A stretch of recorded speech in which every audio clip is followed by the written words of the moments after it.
En la parasha de esta semana, Parashat Boy, se habla sobre la plaga de la oscuridad, Hoshech. La Torá nos cuenta que para los egipcios había una tremenda oscuridad, no se podían levantar, no se podían sentar, no se podían mover, etc. Y todo el pueblo judío tenía luz en donde estaban asentados. Ahora bien, ¿cuál es la motivación de la plaga de la oscuridad? Cuentan nuestros sabios, por cuanto Dios había prometido a Abraham que su descendencia iban a ser extraños en una tierra que no iba a ser de ellos, iban a sufrir, etc. Y después iban a salir con grandes riquezas, Birrehush Godel, dice la Torá, con grandes riquezas. Entonces, que nadie venga a decir que Dios cumplió la mitad de la promesa, que la descendencia de Abraham efectivamente sufrió, pero no cumplió la otra mitad, no salieron con todas las riquezas. Por lo tanto, Dios trajo oscuridad sobre los egipcios. Y aquí vamos a una explicación un poco más profunda sobre qué pasó exactamente con el pueblo judío mientras los egipcios estaban en la oscuridad. Una forma de entender que esto es lo que trae Rashi, el comentarista principal de la Torá, lo saca del Midrash, pero vamos a ver que hay una diferencia entre Rashi y el Midrash. Sobre este punto quiero hablar.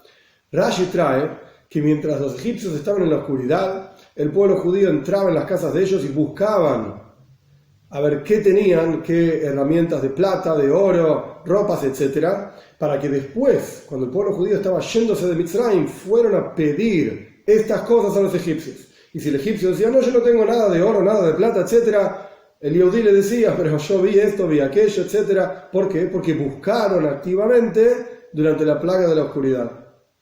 Esto es lo que explica Rashi. El Midrash, que es la fuente del comentario de Rashi, pero hay una diferencia. El Midrash dice que no, era diferente. Cuando la Torá nos dice que el pueblo judío tenía luz en todo lugar donde ellos estaban, no es que en la tierra de Goshen, donde estaba sentado el pueblo judío, había luz y en el resto de Egipto había oscuridad, como suena de lo que explica Rashi, y que el pueblo judío tuvo que buscar en las casas de los egipcios a ver dónde estaban las cosas de ellos, sino diferente. En todo Egipto había oscuridad. Por supuesto, en Goshen, donde estaba sentado el pueblo judío, había luz.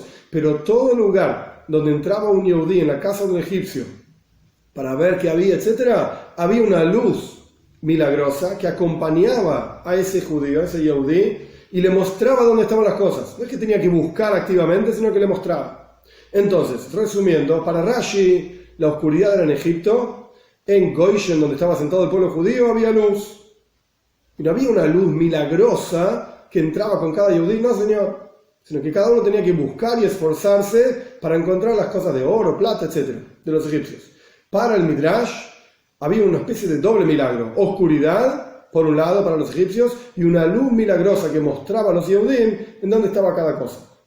Ahora bien, ¿qué llevó a Rashi cambiar, digamos, la idea que trae el Midrash de un doble milagro y escribir solamente que había un milagro? Rashi comenta en forma de pshat. Pshat es el sentido simple de las cosas. En el mundo del pshat hay una regla. La regla es que esto en realidad se aplica a toda la Torá, pero Rashi, por así decir, la ejemplifica con esta cuestión de la plaga de oscuridad. Para cumplir una mitzvah, una persona no debe esperar un milagro de Dios.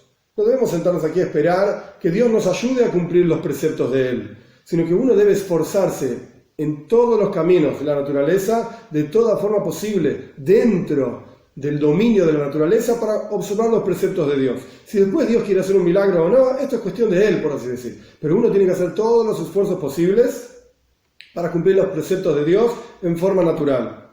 Entonces, el pueblo judío tenía que hacer algo, por ejemplo, buscar en las casas de los egipcios para cumplir, digamos, con esta idea de que el pueblo judío tenía que salir con riquezas de Egipto porque Dios le había prometido a Abraham. Entonces Rashi escribe que el pueblo judío buscaba, mientras las casas de los egipcios estaban oscuras, dónde tenían las cosas. Para el Midrash, esto no es tanto problema, la idea de no cumplir los preceptos en forma milagrosa, etc., porque aquí no había un precepto. No es que era una mitzvah, todavía no había sido entregada la Torá, entonces no había un precepto de salir a buscar las cosas, etc. Entonces tranquilamente podía haber un milagro a partir del cual el pueblo judío podía ver en las casas de los egipcios, etc. Esta es la explicación de la diferencia entre Rashi, en el mundo del pshat sencillo, y el Midrash. Ahora bien, esta idea de la oscuridad en Egipto y la luz en la casa de los Yehudim tiene un significado también más profundo, práctico para nosotros. Y aquí vemos una diferencia muy fuerte entre Rashi y el Midrash. Y la idea es así. El concepto de luz está ejemplificado con la Torá. Toira Or, Ner Mitzvah Toira Or. Las mitzvot son como una vela y la Torá es luz. Entonces, en los lugares donde la Torá misma habla de luz, como en este caso, Lejol Bnei Israel, para todo el pueblo judío había luz, en donde ellos estaban asentados. Según la explicación de Rashi es que el pueblo judío estudiaba Torá, cumplía mitzvot. Estoy hablando más de ahora, hoy en día, uno puede cumplir mitzvot, estudiar Torah, etc. Bemosh Boisam, y va a tener luz en donde él está sentado, en su casa particular, dentro del Beis HaMedrash, dentro de la casa de estudios, etc. Pero afuera, cuando uno sale hacia afuera, esa luz no está revelada, esa energía no está ahí presente, y uno tiene que esforzarse y trabajar con un mundo que está en forma de hoyshech, de oscuridad, una sociedad que tapa los valores de la Torá, que los oculta, no les interesan, etc. Como ya hablamos muchísimas veces. Ahora bien, es un fundamento del trabajo espiritual del pueblo judío en el exilio el concepto de birurim. Birurim es refinamiento. Tenemos que buscar en el mundo, como ya hablamos muchas veces también, la presencia de Dios en cada cuestión, incluso en la oscuridad. Entonces, aparentemente, de acuerdo al pshat, de acuerdo al sentido literal de las cosas, que esto es lo que Rashi explica, hay dos tipos de trabajo que requieren dos tipos de herramientas diferentes y preparaciones diferentes. Por un lado está como el judío estudia en su casa Torah, cumple mitzvot, algo personal, algo propio, por así decir, para su familia, para su círculo íntimo, la comunidad, etc.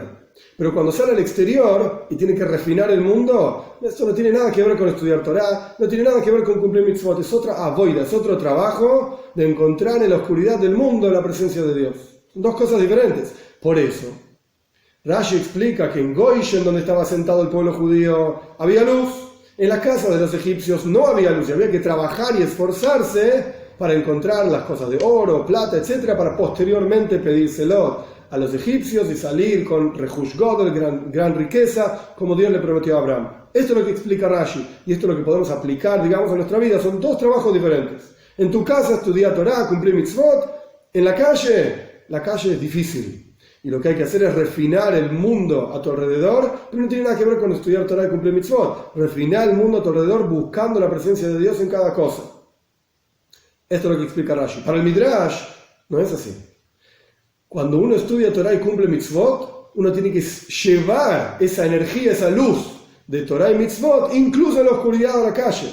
Por eso el Midrash cuenta que no solamente en la tierra de Goshen había luz, sino que todo lugar en donde entraba un Yehudí, incluso en la casa de un egipcio que estaba oscura, había una luz milagrosa que lo acompañaba. Esa luz milagrosa que el Yehudí sacó, por así decirlo, de su interior, de su círculo íntimo de estudio de Torah, cumplimiento de mitzvot, y lo llevó a la calle para iluminar incluso la oscuridad de la sociedad de la calle. Esta es la diferencia, por así decir, entre Rashi y el Midrash.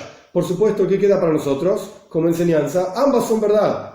Hay un nivel de observancia de Torah y Mitzvot del Yehudí básico, en el cual el Yehudí tiene que saber que no tiene que ser influenciado por la oscuridad de la calle, tiene que tener muchísimo cuidado y por lo tanto tiene que, por así decir, cerrarse y fortalecerse en su comunidad, en su círculo íntimo, en su familia y cuidar su estudio de Torah y su observancia de Mitzvot. Pero hay un nivel, y hoy en día que estamos en la época de Mashiach, en la cual está escrito en Ishaya, que incluso si la oscuridad tapa a todos los pueblos, etc., Alay Izra Hashem, sobre vos, sobre ti, va a brillar la luz de Dios.